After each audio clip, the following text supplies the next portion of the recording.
विधानसभा क्षेत्र रामपुर में लगातार कांग्रेस संघर्ष समिति विभिन्न स्थानों पर बैठकें करती आ रही है। ऐसे में वह रामपुर के विधायक नंदलाल के टिकट को इस बार बदलने की मांग कर रहे हैं।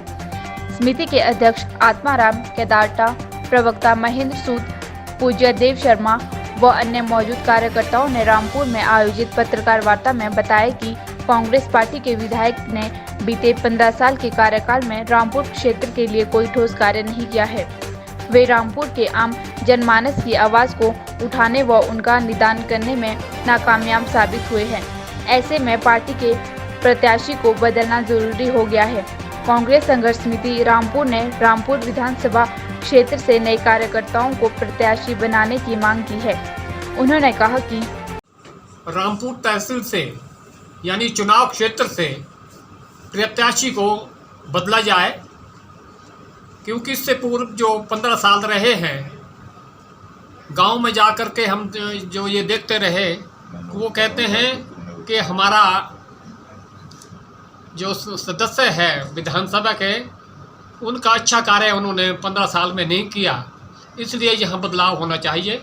इसी संदर्भ में हमारा कोई एक विशेष नंदलाल जी से कोई ऐसे दुश्मनी नहीं है या गलत बातें हम नहीं करते, तो हम जनता की आवाज़ को देखते हुए हमने यही सोचा कि क्यों ना हाईकमान को ये कह दिया जाए कि अगले बारी जो है, जो अभी चुनाव आ रहे हैं 2022 में दिसंबर में होने हैं, उसमें दूसरा कोई कैंडिडेट यहाँ से आना चाहिए।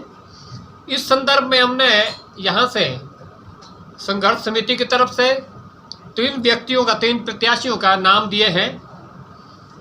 विशेश्वर लाल जी हैं रामपुर से, मोहन नेगी जी हैं सरहन से और कृष्ण लाल जी हैं तकलेश से। तो इन 3 व्यक्ति का, और हमने यह भी निर्णय लिया और प्रत्याशी को पूछ करके हमने ये निर्णय लिया कि हाई कमान में से जो भी इन 3 में से एक को चुनना चाहें, जो हाई कमान कहेगा वो जो है हम उसके लिए कार्य करते रहेंगे। ऐसी भी बीच में बातें आती रही कि अगर एक को टिकट दिया जाए तो 2 प्रतिद्वंदी जो हैं, प्रत्याशी जो हैं, वो खिलाफत में भी जा सकते हैं, पर ऐसा कुछ नहीं है। हमने तीनों प्रत्याशियों के सामने एक किस्म के कसम दिला ली है उनसे, चाहे वो कहीं भी कहें, उनसे यह कहा है कि अगर हाईकमान किसी एक का नाम लेता है तो तीनों प्रत्याशी जो है वो उस प्रत्याशी को काम करेंगे जिसका हाईकमान ने नाम लिया है। इन तीनों को टिकटें नहीं मिलती है मान लो जी, तो इन केस आप भाजपा को सीधा सीधा फायदा नहीं पहुंचा? जी नहीं, बिल्कुल नहीं। सही वक्त पर हम इस बात का भी खुलासा आपके सामने करेंगे कि हमारा अगला कदम क्या होगा। इसको हम अभी डिस्क्लोज आपसे नहीं करेंगे, माफी चाहेंगे।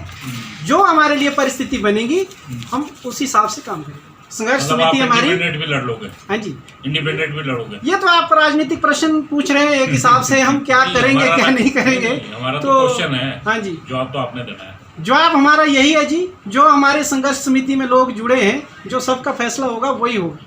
मतलब पार्टी की नहीं सुनेंगे आप लोग इस टाइम? पार्टी अभी तो बात चली है, हम हाईकमान से भी रोज मतलब कोई ना कोई बात कर ही रहे हैं, कहीं ना कहीं बात चली हुई है। हमें विश्वास है कि हमारी बात मान ली जाए। मान लीजिए एमएलए से हमारी कोई पर्सनल दुश्मनी या कोई ऐसा गुरेज नहीं है। हम एमएलए की निष्क्रियता को देखते हुए ये कदम उठाने जा रहे हैं। बीते 5 साल जो हमारे विधायक के गए हैं, मैं नहीं समझता कि हमारे एमएलए साहब जनता के बीच या जनता का विश्वास जीतने में कहीं ना कहीं कामयाब हुए हों। मुझे नहीं लगा। मुझे क्या, पूरे लोगों को गांव-गांव हम जा रहे हैं, ननकरी से अभियान शुरू किया, तकलेच गए, सरान गए। हमारा मकसद क्या है वहाँ जाने का? यही मकसद है कि कार्यकर्ता जो ज़मीन से जुड़े हुए छोटे कार्यकर्ता हैं वो क्या कहते हैं। कहीं ना कहीं वो कार्यकर्ता निराश है। हम तो कांग्रेस के उत्थान के लिए ये कदम उठाना चाह रहे हैं। लिस्ट भेजी है, वो हमारे पास भी है, तो उसमें ज़्यादातर काम निधि बांटी गई है। मेरे हिसाब से निधि बांटना ही एक कुशल नेतृत्व की पहचान नहीं होती है, जहाँ तक मेरा अपना विचार है। निधि तो बंटनी है भाई, लेकिन आगे उनके पास क्या प्रपोजल है, विगत 15 साल में ऐसी क्या उपलब्धि है, वो हमारे इसमें खरे नहीं उतर पाए हैं। हाँ, वो राजा साहब के काम को भी अपने इसमें गिन रहे हैं, तो वो तो नहीं हो पाएगा जी। बड़े बड़े काम जो किए वो तो राजा साहब ने स्वयं किए हैं। हमारे विधायक साहब के तो होमवर्क तो कभी किया नहीं उन्होंने। 15 साल पहले रामपुर में एक इतना बड़ा कांग्रेस का परिवार हुआ करता था जिसको संभाल पाने में हमारे विधायक साहब सफल नहीं रहे। आज वो संगठन जो है मतलब बिल्कुल लचर स्थिति में आ गया है। तो ये एक कमी देख रहे हैं हम कि कांग्रेस कहीं ना कहीं लॉस उठा रही है इस चीज़ से। तो हम तो चाहते हैं कि कांग्रेस के लिए अगर कोई आदमी, अगर मैं भी कल के लिए कोई बोझ बन जाऊं तो मुझे तो छोड़ देना चाहिए खुद भी, क्यों ढोए मेरे को। पर मतलब ऊपर से हाईकमांड का भी हाथ था। देखिए, वैसे झूठ किसी के प्रति तो हम नहीं बोलेंगे। हाईकमांड का अभी तक कोई भी हाथ कहीं नहीं रहा। ये तो लोगों की नाराज़गी है। लोग छोटे से छोटे कार्यकर्ता गांव में हम जा रहे हैं, कह रहे हैं कि भी हमारी नाराज़गी नंदलाल से है, ना कि कांग्रेस से।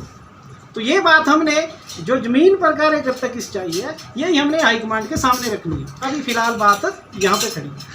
तो अभी तक पहले कभी भी प्रयास नहीं किया आपने ऊपर बात करने का? प्रयास हो रहे हैं, लेकिन जाना तो गांव में पड़ेगा ना। हम देख रहे हैं कि गांव में कितना लोग विरोध कर रहे हैं, कितने पक्ष में है, वो भी तो देखना होता है। हमने तो सच्चाई बयान करनी है, उसके बाद फैसला तो हाईकमांड ने